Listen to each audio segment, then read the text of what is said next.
Bonjour à tous et bon retour sur Strategic Labs, la chaîne où nous analysons en profondeur les idées, les récits et les stratégies derrière les documents. Aujourd'hui, nous allons plonger dans le matériel que nous avons sur la table. Avant de commencer, n'hésitez pas à laisser un j'aime, à partager l'épisode, à vous abonner à la chaîne et n'oubliez pas de vérifier la description pour les liens d'accès au matériel d'origine. Ouais, et le matériel d'aujourd'hui, il est vraiment dense. Absolument. On se penche sur le livre d'Edward H. Whitmore, publié en juin 2024, qui s'intitule Covert Operations Series Germany.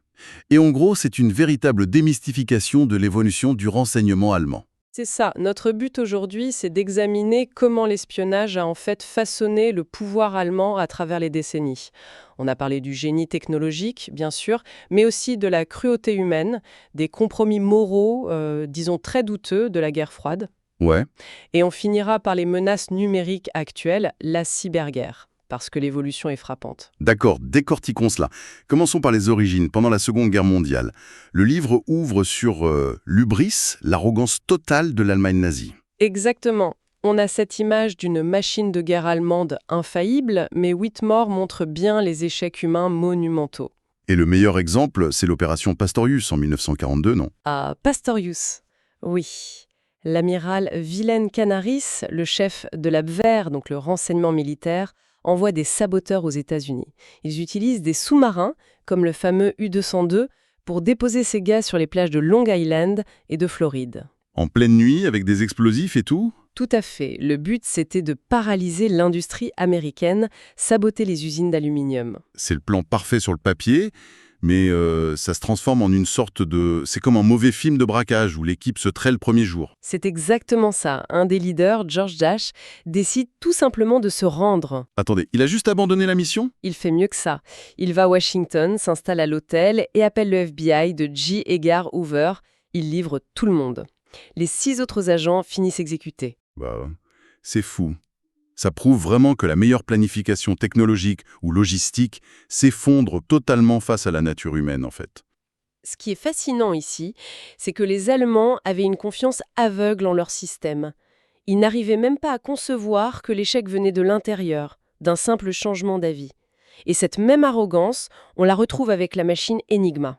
Ah oui, Enigma, inventé par Arthur Scherbus, c'est ça? C'est ça. Une machine de cryptographie avec des rotors, un tableau de connexion, ils appelaient ça le Stickerbrett. Ça offrait environ 150 billions de réglages possibles. 150 billions. C'est un chiffre qui donne le vertige, surtout pour les années 40. Mathématiquement, c'était inviolable. Mais encore une fois, ils ignoraient que la rigidité de leur protocole était leur plus grande faille. Parce qu'ils utilisaient mal la machine. En partie, oui. Les opérateurs commençaient souvent leur message météo par le même mot, Wetterbericht. Et surtout, la machine avait un défaut de conception majeur. Une lettre tapée ne pouvait jamais être chiffrée par elle-même. Un A ne donnait jamais un A. C'est une faille énorme pour un mathématicien. Absolument. Et c'est ce qui a permis aux mathématiciens polonais, comme Marian Andrzejowski, puis aux Britanniques, avec Alan Turing et sa fameuse machine bombe à Bletchley Park, de briser le code. Et ça a complètement changé le cours de la bataille de l'Atlantique, et même en Afrique du Nord contre Rommel. Mais le livre parle d'un dilemme moral majeur concernant ça, non? Oui, le dilemme de l'opération Ultra. Une fois que vous lisez les messages ennemis, vous savez où les sous-marins vont frapper. Mais si vous sauvez chaque navire, les Allemands vont comprendre que leur code est brisé. Donc, ils ont dû laisser des attaques se produire. Exactement. Les Alliés ont consciemment laissé des convois se faire torpiller, sacrifiant des centaines de vies pour protéger le secret de Bletchley Park. C'est glaçant comme calcul stratégique. Mais bon, de cette arrogance technologique sur l'Atlantique, on passe ensuite à une réalité beaucoup plus brutale sur le front de l'Est. Oui, on entre dans la machine de terreur. Avec Reinhard Heydrich et le SD, le Sicherheitsdienst. Là, on ne parle plus juste d'intercepter des messages météo. Non, le SD, c'était la fusion absolue du renseignement, de la répression politique et de la terreur pure. Ils infiltraient les mouvements de résistance, organisaient des assassinats ciblés. Et ça a fini par se retourner contre Heydrich lui-même en 1942, lors de l'opération Anthropoïde. Tout à fait, il a été assassiné à Prague, ce qui a déclenché des représailles nazies sanglantes. Mais cette brutalité implacable, elle se voit aussi dans l'opération Zeppelin, menée par l'Abwehr sur le front soviétique. Opération Zeppelin. C'est là qu'ils essayaient d'infiltrer des prisonniers de guerre et des émigrés russes, c'est ça, derrière les lignes de Staline. C'est ça, des agents comme Heinz Thun ou Maria Strogova. Le but, c'était le sabotage d'infrastructures. Mais ça a été un désastre. Je me pose une question en lisant ça. Est-ce que la stratégie nazie n'était pas condamnée dès le départ? Je veux dire, leur idéologie raciale et la rigidité du régime, ça les empêchait complètement de former des alliances pragmatiques avec les dissidents soviétiques, non? Mais c'est exactement la thèse du livre. La paranoïa et le fanatisme idéologique ont totalement étouffé la flexibilité opérationnelle. Ils considéraient ces populations comme inférieures, de toute façon. Voilà. Et en face, les contre-mesures soviétiques étaient massives. Le NKVD et le MGB ont littéralement écrasé ces réseaux allemands. Les pertes en vie humaine étaient colossales pour aucun résultat. C'est ici que ça devient vraiment intéressant. Parce qu'une fois la guerre terminée, le Troisième Reich s'effondre, mais les réseaux d'espionnage, eux, ils ne disparaissent pas, n'est-ce pas? Absolument pas. Ils sont recyclés. On entre dans le pragmatisme absolu de la guerre froide. C'est un peu comme une acquisition d'entreprise hostile. La nouvelle direction embauche immédiatement les cadres licenciés et disgraciés de l'ancienne entreprise, parce que ce sont les seuls à connaître le marché local. C'est une excellente analogie. C'est exactement ce que les Américains ont fait. D'abord avec l'opération Paperclip. L'extraction des scientifiques nazis. Oui, comme Werner von Braun, pour rattraper l'Union soviétique dans la course spatiale et militaire. Mais c'est allé encore plus loin dans le renseignement avec l'organisation Gehlen. Reinhard Gehlen, l'ancien chef du renseignement militaire sur le front de l'Est. Voilà. Il s'est tourné vers la CIA et a proposé son réseau anti-soviétique complet. Et la CIA a dit oui. Et ça devient la base du BND ouest-allemand. Le Bundesnachrichtendienst, oui. Mais ça pose un malaise éthique monumental que Whitmore souligne fortement.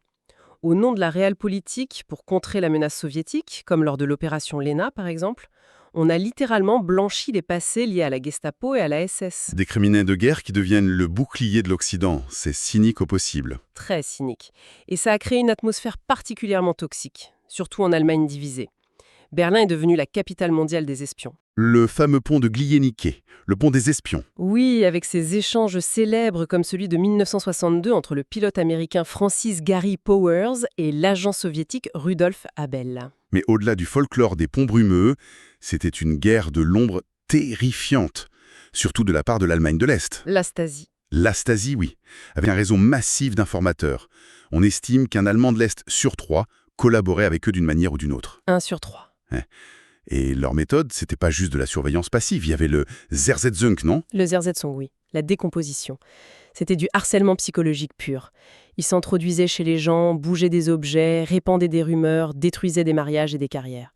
Le but était de rendre les dissidents complètement fous. Sans jamais les toucher physiquement. C'est machiavélique. Et ils excellaient aussi dans l'infiltration à l'Ouest. L'affaire Günther Guillaume est incroyable. Ah oui, l'espion parfait. Infiltré en Allemagne de l'Ouest, il est devenu un proche collaborateur du chancelier Willy Brandt. C'est fascinant parce que Guillaume, c'était le parfait cheval de Troie. Son arme la plus redoutable, c'était pas un gadget de James Bond ou un pistolet silencieux, c'était une banalité bureaucratique extrême. C'est ça. Il s'occupait des plannings, des dossiers, et de cette façon, il a eu accès aux secrets les plus sensibles de l'os politique. Quand il a été démasqué, ça a forcé la démission de Brandt en 1974. Un séisme politique provoqué par un bureaucrate discret. Et cela soulève une question importante. Comment des sociétés démocratiques ouvertes peuvent-elles se défendre face à des adversaires totalitaires qui ont toute la patience du monde? Surtout que cette menace, avec la chute du mur, on aurait pu croire qu'elle allait disparaître, mais dans la dernière section du livre, on voit bien que non. Ça a juste évolué vers l'ère moderne, des écoutes téléphoniques à la cyberguerre. Exactement. Les jeux d'espions n'ont pas disparu, ils sont devenus numériques. Whitmore détaille d'ailleurs la coopération controversée entre la NSA américaine et le BND allemand. L'opération Eikonal, c'est bien ça? Oui. La surveillance massive des câbles à fibre optique et la collecte de métadonnées avec des programmes comme Mystic ou Lucky 13. Jusqu'aux révélations d'Edward Snowden en 2013 qui ont fait l'effet d'une bombe. Une bombe absolue. Sans parler du scandale de l'opération Rubicon. Ah oui, l'espionnage des propres alliés. La surveillance des collaborateurs de la chancelière Angela Merkel par la NSA. Et le BND était souvent complice ou fermait les yeux. Mais la menace principale aujourd'hui pour l'Allemagne, ce sont les opérations russes. Le GRU et le SVR. Tout à fait. Il cible l'industrie, la technologie, la défense. Et ce qui est effrayant, c'est cette fusion entre la cyberguerre et le renseignement humain, le HUMINT. Ouais, le livre cite le cas d'Ilja Bogdanov en 2019 et cette histoire du soi-disant agent Strasser. C'est fascinant parce qu'il n'utilise pas seulement des hackers à distance à Moscou, il combine ça avec des agents sur le terrain pour insérer des clés USB malveillantes physiquement ou faire du chantage. C'est littéralement comme un cambrioleur moderne qui piraterait le système d'alarme électronique à distance tout en séduisant simultanément le gardien de sécurité sur place. C'est redoutable. Une approche hybride extrêmement difficile à contrer. Alors, qu'est-ce que tout cela signifie pour l'avenir, en fait? Pour la souveraineté européenne?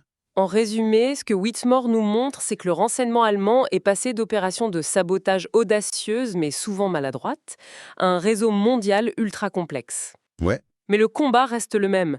C'est l'équilibre délicat entre la sécurité nationale d'un côté et les libertés civiles de l'autre. La technologie évolue, on passe de la machine Enigma aux algorithmes comme X-Keyscore, mais au bout du compte, le facteur humain reste toujours le maillon le plus faible. Et le plus fort d'une certaine manière. Exactement. Ça amène à une réflexion finale assez troublante, quand on y pense. À notre époque où la surveillance numérique est partout, littéralement dans nos poches, avec nos smartphones, nos données de géolocalisation, nos habitudes d'achat, est-ce que le citoyen d'une démocratie moderne, aujourd'hui, ne génère pas plus de données de surveillance pour son propre État que les sujets de la Stasi n'en ont jamais généré pour le leur? C'est une question qui donne vraiment le vertige quand on met ça en perspective avec l'histoire.